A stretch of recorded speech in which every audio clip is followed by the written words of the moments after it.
itu dia mengandung sel darah putih ya, terutama untuk pertahanan tubuh kalau ada infeksi, ada keganasan.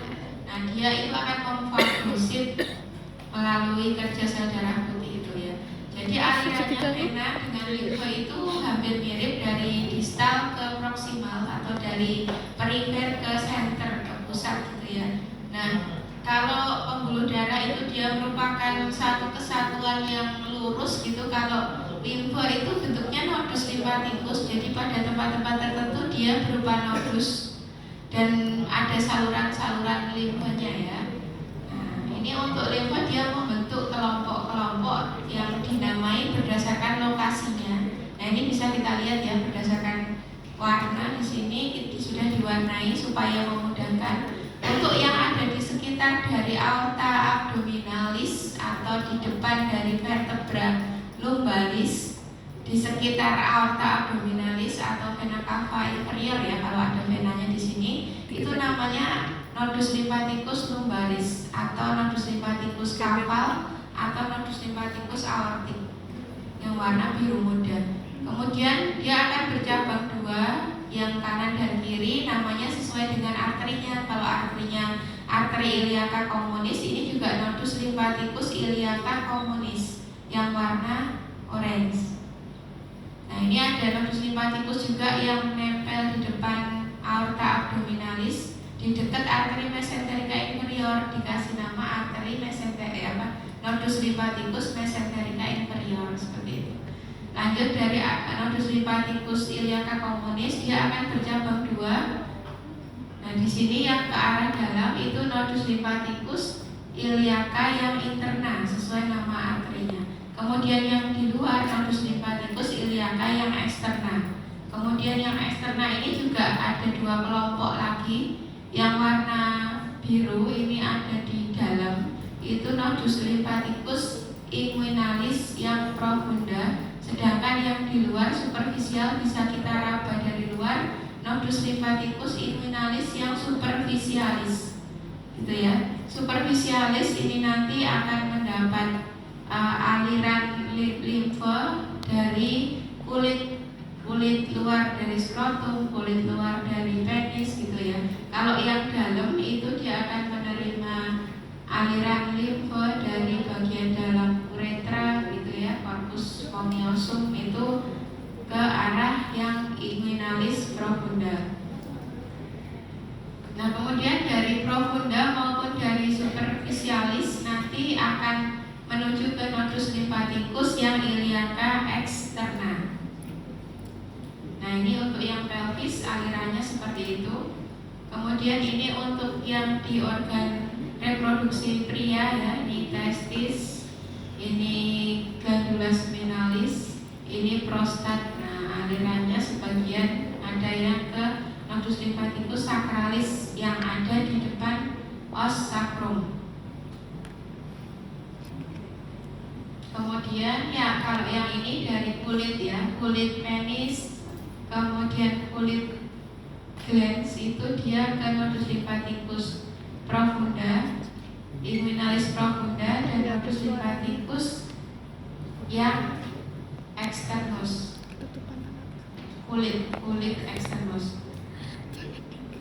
Nah, itu kan ruwet ya, kita ngapalin yang ini aja, ini lebih gampang untuk dipahami. Jadi testis dan yang nempel di sana ada epididymis, ada tunica vaginalis testis ya ini. Itu dia nodus limfatikusnya mengarah ke lumbar. Nodus limfatikus lumbar yang warna biru. Dia dulunya adalah organ di abdomen. Oke, kemudian kulit tadi ya, kulit semuanya yang warna ungu ini kulit akan mengalirkan limfenya ke arah nodus limfatikus inguinalis yang superficialis yang bisa kita raba dari luar kalau ada infeksi di kulit penis, kulit skrotum, misalnya kena herpes genital dan sebagainya ya, itu nodus limfatikus inguinalis superficialisnya akan membesar gitu. Itu kulit. Kemudian ada glans dan uretra bagian distal yang warna biru ya, ini karena ini uretra itu bagian dalam, terus glansnya ngikut, lanjut. Nah, ini ke inguinalis yang profunda. Inguinalis yang profunda. Sedangkan uretra yang bagian proksimal dan corpus cavernosum, prostat, nah termasuk ke vesicula seminalis sampai ke bagian bawah dari vesika urinaria itu nanti akan ke nodus limfaticus iliaca yang interna. Iliaca interna. Kemudian di bagian atas dari vesika urinaria itu akan ke nodus limfaticus iliaca yang eksterna, dia ngikut ke eksterna. Nah seperti itu ya. Kemudian kalau daerah ini rektum bawah, rektum tengah ya, rektum tengah itu dia akan ke nodus limfaticus sacralis yang ada di depan dari sacrum di sini tadi letaknya. Nah seperti itu. Kalau yang lainnya nggak usah dihafalin lah. Jadi kalau yang ditunjuk testis, aliran limfanya menuju ke nodus limfaticus lumbaris. Ditunjuk epididymis juga sama. Ditunjuk glans penisnya, infeksi di sini misalnya infeksi di glans penis namanya balanitis ya. Balanitis. Itu dia akan menuju ke nodus limfaticus yang profunda, inguinalis profunda gitu. Kalau ditunjuk prostatnya ke nodus limfaticus iliaca interna. Nah seperti itu ya. Nah, kalau VO tergantung nunjuknya apakah di atas atau di bawah gitu ya. Nah ini strukturnya juga dirangkumkan di tabel ya. Lumbalis itu dia tadi kan testis berarti gonad ya. Dan struktur yang melekat ya. Ada epididymis, sebagian uretra ya. Sebagian uretra ada yang lumbar tapi bukan yang utama. Kemudian daerah kolon rektum, nah ini nodus mesenterica inferior, tapi ini nggak usah dihafalin. Kemudian ada nodus limfaticus iliaca interna dan eksterna, itu nanti akan mengalir kemana? Ke nodus limfaticus iliaca yang komunis, karena arahnya kan ke proksimal tadi ya. Kemudian yang interna dia akan berasal dari organ-organ dasar kandung kemih, kemudian prostat, uretra prostatica, kemudian glandula vesicula seminalis, kemudian corpus cavernosum dan lain-lain. Nah, kemudian ini ada iliaca eksterna, itu bagian superior dari vesika urinaria, kemudian bagian superior dari ureter, bagian atas dari glandula vesicula seminalis, kemudian ductus deferens dan uretra pars spongiosa. Kalau yang inguinalis superficialis tadi ya, yang superficial warna ungu itu yang kulit-kulit, mulai dari kulit skrotum, kulit penis, kulit perianal dan lain-lain. Kemudian yang nodus inguinalis profunda warna biru, tadi ingat ya, biru itu di glans penis dan uretra distal. Nah, nodus limfaticus inguinalis yang superficialis juga ngalir dulu ke nodus limfaticus yang profunda. Jadi yang bisa kita raba itu sebelum dia naik ke nodus limfaticus iliaca interna, dia masuk dulu ke nodus limfaticus yang profunda. Yang ini rektum nggak usah. Nah itu kemudian terakhir persarapan pelvis ini ya, gambarannya seperti ini kalau dari depan. Secara umum sarafnya itu terdiri dari 4 komponen ya. Ada yang murni hanya serabut simpatis. Nah simpatis itu apa sih? Simpatis itu yang fungsinya kayak kalau kita lagi cemas atau lari lah. Dia akan kerjanya seperti pupilnya jadi midriasis, kemudian otot rangka, pembuluh darah otot rangkanya dia vasokonstriksi, kemudian dari organ uropoetikanya, karena lari kan lari nggak mungkin sambil pipis ya, jadi dia justru membuat atau mempertahankan kontraksi dari musculus sphincter uretra. Nah itu fungsi saraf simpatis. Kalau parasimpatis kebalikannya, misalnya ereksi itu parasimpatis, kalau simpatisnya ereksi ejakulasi. Nah kemudian parasimpatis ketika kondisi tenang kita bisa pipis ya, miksi. Berarti miksi itu kerjanya otot detrusor urinnya kontraksi biar bisa mengeluarkan urin. Nah seperti itu yang parasimpatis. Komponennya yang simpatis warna kuning adik-adik ini ya. Ada plexus aorticus yang ada di depan dari aorta, dan ada yang berupa truncus sympathicus ini ya, serabut saraf ini, dan juga ganglion yang besar ini yang merupakan sinap dari sel-sel saraf itu, ganglion sympathicus.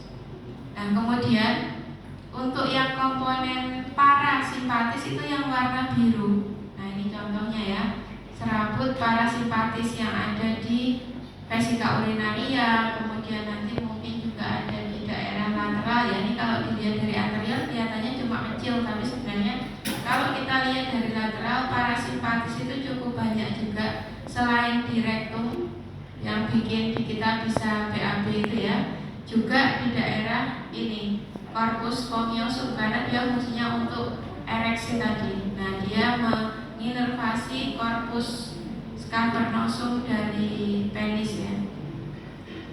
Itu yang parasimpatis warna biru. Kemudian ada serabut yang membawa dua-duanya, baik simpatis maupun parasimpatis, itu yang warna hijau. Ini di rektum, vesika urinaria, prostat. Nah, kemudian ada yang somatik yang warna oranye. Nah, somatik itu adalah kulit ya. Kalau sensorisnya kulit glans penis, kulit skrotum, kulit perineum, kulit anus. Nah, itu yang somatik sensoris. Sedangkan ada somatik yang motorik. Kalau yang motorik yang ke arah otot. Nah, contohnya ini ramus-ramus yang ada di depan tulang tulang sakrum ya, ini kan di posterior. Tulang sakrum itu dia nanti akan berlanjut sebagai nervus sciaticus contohnya. Jadi ini merupakan sensoris dan motorik, itu disebut dengan saraf somatik. Soma itu badan. Sedangkan yang ke viscera yang bekerjanya tidak bisa kita kendalikan itu terbagi menjadi simpatis, parasimpatis. Tapi ada satu serabut saraf yang dia bisa dipakai dua-duanya, bisa dipakai jalan si simpatik sama parasimpatik itu yang mix yang warna hijau. Jadi ibarat jalan, ada jalan searah, ada yang bisa dipakai dua arah ya. Nah kemudian ini rangkumannya yang perlu adik-adik pahami, yang ini aja rectus urinarius sama sistem genital. Yang rectum nggak tak keluarin karena bukan grupnya. Nah yang tractus urinarius efeknya simpatis itu apa tadi ya? Simpatis itu lari itu berarti dia nggak mungkin pipis, makanya terjadi vasokonstriksi dari vena renalis untuk memperlambat pengeluaran urin gitu. Lari nggak pipis, simpatis gitu. Kemudian yang kedua, dia juga mencegah ejakulasi retrograd. Retrograd itu balik. Ejakulasi itu kan proses yang harusnya cairan dari vesikula seminalis, prostat, dan vas deferens itu lari ke arah uretra, pars spongiosa kan, bukan balik lagi ke atas ke uretra pars prostatica atau malah masuk ke VU. Nah ini dia mencegah ketika simpatis kan ejakulasi ya, supaya ejakulasinya itu gak balik ke atas, makanya sphincter internanya ditutup gitu. Dan dia juga menjaga supaya urinnya itu tidak keluar, maintain urin continence gitu. Nah kemudian sebaliknya, efek parasimpatis ke tractus urinarius itu dia bikin kita pipis. Karena bikin pipis, sphincter internanya itu dicegah supaya nggak kontraksi. Inhibits itu mencegah kontraksi dari sphincter uretra interna. Nah, kalau kontraksinya dicegah kan dia buka dol, longgar gitu ya, sehingga kita bisa pipis. Selain itu biar pipisnya keluarnya lancar, dibantu oleh kontraksi dari musculus detrusor urin yang ada di dinding dari vesika urinaria. Nah, gitu ya. Jadi dibayangkan, karena kalau kita ngapalkan vasokonstriksi itu simpatis, vasodilatasi itu parasimpatis, belum tentu gitu, tergantung organnya apa. Ini vasokonstriksi, ini juga inkontriksi sama gitu kan. Tapi kan kita memahami fungsinya, tujuannya apa. Nah, kalau pada sistem genitalia simpatis itu ejakulasi. Nah, saya bisa ngapalin salah satu aja si eja gitu ya. Si eja artinya kalau ejakulasi simpatis parasimpatis terjadi ejakulasi. Setelah ejakulasi itu kan yang terjadi penisnya lemes. Lemes itu karena apa? Karena terjadi vasokonstriksi dari arteri-arteri yang ke arah penis gitu. Artinya terjadi vasokonstriksi arteri dorsalis penis maupun arteri profunda penis yang menyebabkan turunnya atau berkurangnya ereksi gitu ya. Itu efek simpatis. Nah, kemudian sebaliknya kalau parasimpatis berarti justru dia membuat ereksi, artinya vasodilatasi dari pembuluh darah yang menuju ke caverne dari penis gitu ya. Oke, itu dua itu yang perlu dipahami, simpatis dan parasimpatis. Nah, kemudian untuk ini terkait klinisnya, adik-adik nanti akan bertemu kasus di semester lanjut, minimal tahu di sini kalau ada struktur ini, nah kok skrotumnya satunya biasa, satunya kok kayak ada ulet-uletnya. Ini bukan ulet-ulet ya, tapi ini adalah pembuluh darah plexus papilliformis tapi yang dilatasi. Nah, salah satunya kemarin saya ceritakan karena ada kanker yang menyumbat di arteri renalisnya yang kiri gitu ya. Nah, tapi bisa juga karena sebab lain varikokelnya. Nah, ini kalau varikokel itu kelainannya di kulit skrotum ada seperti gambaran seperti ini. Nanti kalau saya keluarkan di ujian blog hanya ininya saja ya, misalnya apa nama kelainan yang ada pada gambar varikokel. Nah, struktur pembuluh darah apa yang mengalami kelainan? Nah, ada ingat ya, plexus papilliformis. Oke, sekarang ingat, besok nggak tahu.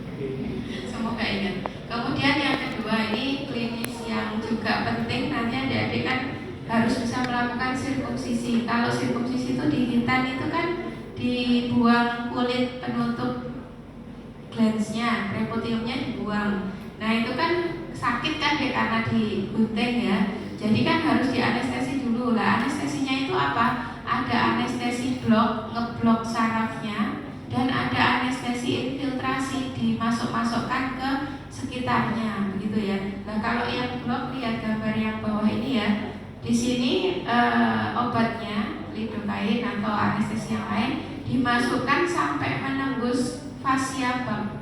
Fascia bag itu kalau ditembus sensasinya keras gitu ya, kayak menembus kertas. Nah, itu di literatur. Pengen tahu adik-adik nyoba beli sepet 3 cc sama kertas, nanti ditunjuk kayak apa sih? Oh, cers gitu ya. Nah, seperti itu.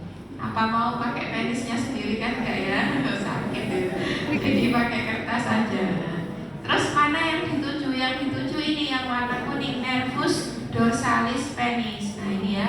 Lokasinya ada di jam 11 ini ya, dan jam 1. Jadi kalau melintang ini kita nyebutnya, kalau atas ini jam 12, bawah jam 6, kayak jam biasa itu loh. Ini jam 1, jam 2, jam 3, jam 4, jam 5. Jadi kalau tusukan spek anestesi searah di jam 1 mengarah ke medial, di tempat perkiraan terdapat nervus dorsalis untuk melakukan anestesi blok gitu ya. Nah, kalau di blok di sini kanan kiri ya, nanti selanjutnya yang bagian distalnya akan mati rasa. Jadi nanti kalau sudah bekerja anestesi bloknya, adik-adik melakukan tusukan di sini, gunting di sini, anestesi infiltrasi kan beberapa tempat ya, melingkar gitu. Nah, itu sudah nggak sakit.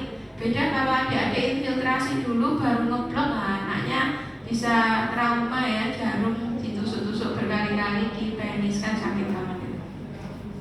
Jadi pastikan anestesi bloknya berhasil. Nah, mungkin itu ya deh ya untuk yang klinis. Kemudian ini bisa kita lihat dari anterior. Ini adalah corpus spongiosum ya.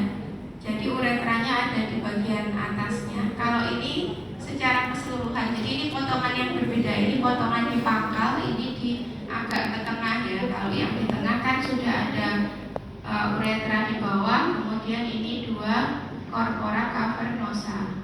Di tengahnya ada arteri, namanya arteri profunda penis, arteri utama untuk ereksi. Kemudian di luarnya ada arteri dorsalis. Ini arteri profunda, ini arteri dorsalis karena letaknya di dorsal.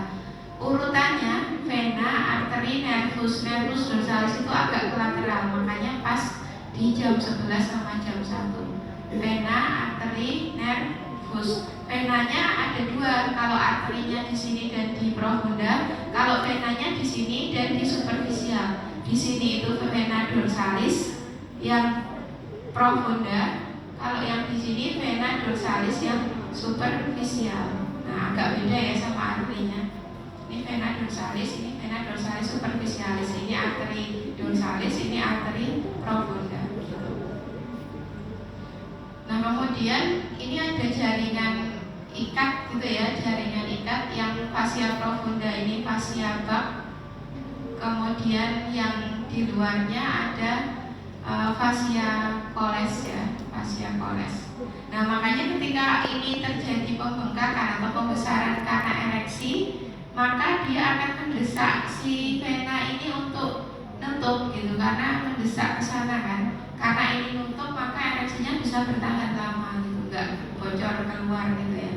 Sampai nanti ketika sudah ditutup dari saraf simpatisnya setelah ejakulasi ini nutup, ini kan tidak ada aliran lagi, lama-lama dia akan mengecil karena darahnya akan mengalir ke venanya.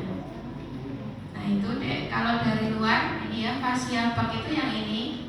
Jadi ada vena superficialis, kemudian fascia bak. Kalau fascia bak dibuka baru ada nervus dorsalis ini. Nervus dorsalis kalau ada di keblok kan di pangkal ya di sini.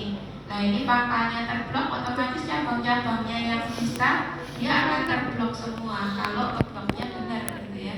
Tapi kalau nggak keblok benar, cuma infiltrasi misalnya di sini, maka yang teranestesi hanya daerah sekitar sini gitu ya. Yang ujung-ujung sini terlalu jauh belum terblok gitu. Sementara kalau pas anestesi kena pembuluh darah, maka efek anestesinya cepat cepat hilangnya gitu, karena dia ikut aliran darah gitu.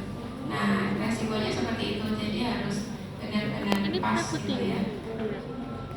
Kemudian kalau sirkumsisi yang dipotong itu apanya sih? Yang dipotong adalah kulit percutiumnya ini. Nah, kalau dulu saya masih kecil kan nggak tahu ya, kiranya dipotong apanya, potong hidungnya dipotong terus gitu. Padahal kan nggak gitu ya. Jadi yang dipotong adalah percutiumnya sendiri lah. Dan nanti daerah sini dipotong terus dijahit dengan kulit mukosanya. Dan nanti di sini berarti kebuka ada pasien dalamnya ini toh ya.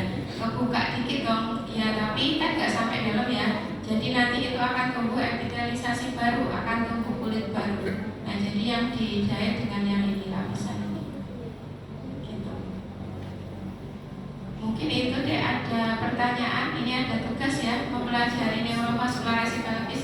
Saya tahu kalau adik-adik mungkin kalau baru tahun ini gitu ya, 1 tahun ini belajar kan nggak mungkin disamakan dengan yang sudah belajar atau membaca lama. Jadi coba dipelajari sesuai kecil ya. Bisa sanggupnya mempelajari 1 jam. Satu hari ya 1 hari. Guys, ini kelas sehari aja. Nanti bisa partneran sama teman ya, untuk saling menerangkan. Karena ketika kita baca kita